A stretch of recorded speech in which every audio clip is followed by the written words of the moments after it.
لہذا یہ محترم ہمارے لیے بھی ہے، ہم بھی اپنے دلوں کے اندر اتنا احساس تو رکھ سکتے ہیں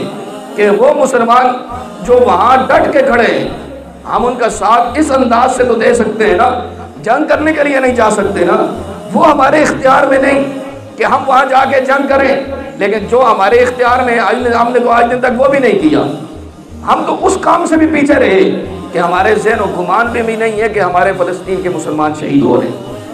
یہ امتحان ان کا نہیں ہے، میں اکثر یہ کہتا ہوں کہ یہ امتحان فلسطین والوں کا کوئی نہیں ہے، یہ امتحان 57 اسلامی ممالک کا امتحان ہے، وہ تو قربانی دے رہے ہیں، ان کی وجہ سے آپ کا امتحان لیا جا رہا ہے کہ آپ کا ایمان کتنا پختہ ہے اور آپ کیا کر رہے ہیں۔ اسی لیے اللہ تبارک و تعالیٰ نے فرمایا وَلَا تَرْكَنُوا إِلَى الَّذِينَ ظَلَمُوا فَتَمَسَّكُمُ النَّارُ، فرمایا ظالموں کی طرف نہ جھکو، اگر ظالموں کی طرف جھکے گے تو تمہیں آگ چھوئے گی، جہنم کی آگ تمہیں پکڑے گی اگر تمہارا جھکاؤ ظالموں کی طرف ہوا۔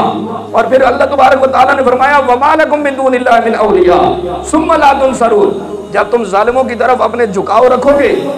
اور پھر جب اللہ کی آگ تمہیں پکڑے گی تو پھر وَمَا لَكُم مِّن دُونِ اللَّهِ مِنْ أَوْلِيَاءَ، پھر اللہ کے سوا کوئی تمہارا مددگار نہیں ہوگا اور نہ تمہاری مدد کی جائے گی۔ تو جھکاؤ ہم نے ظالموں کی طرف نہیں رکھنا،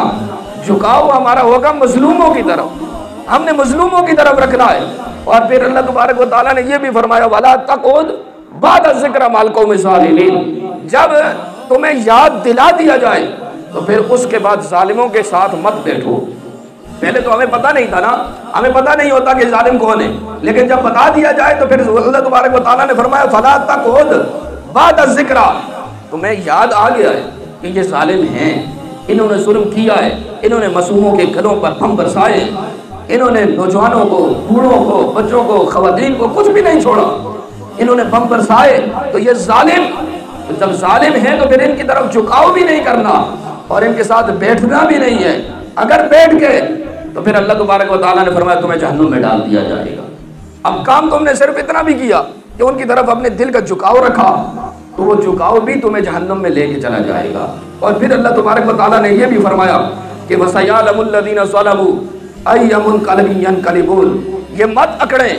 کہ ہمیں کوئی پوچھنے والا نہیں، اور یہ مت یہ سمجھے کہ ہمارے پاس طاقت ہے اور ہمیں کوئی روک نہیں سکتا، ہمیں کوئی ٹوک نہیں سکتا۔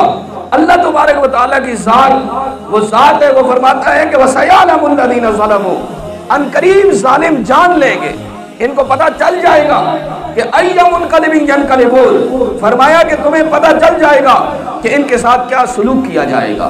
پھر بڑے بڑے فرعونوں کو بھی اللہ تبارک و تعالیٰ نے خلق کیا، وہ جو یہ سمجھتے تھے کہ اس دنیا پر خدا ہم ہیں، اور اس نے اعلان کیا تھا انا ربکم الاعلیٰ، میں تمہارا رب ہوں، لوگوں کو پکڑ پکڑ کے کہتا تھا مجھے سجدہ کرو، میں تمہارا رب ہوں، اپنی جنتیں جہنمیں بنائی ہوئی تھی، لیکن اللہ تبارک و تعالیٰ نے جب اوندے منہ اس کو غرق کیا تو پھر ہمیشہ کے لیے دنیا کے لیے عبرت کا نشان بنا دیا اس کو کہ خدا کی ذات ایک ہی ہے جو وحدہ لا شریک ہے، اس کا کوئی شریک نہیں، وہی ہے۔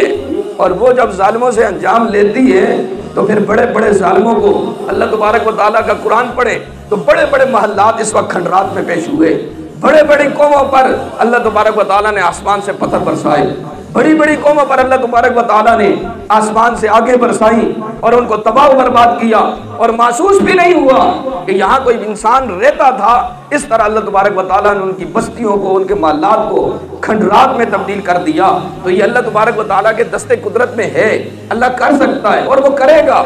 لیکن وہ مسلم امت کا امتحان لے رہا ہے کہ ان کے دلوں میں ایمان کتنا ہے، ان کے دلوں میں تقوی کتنا ہے۔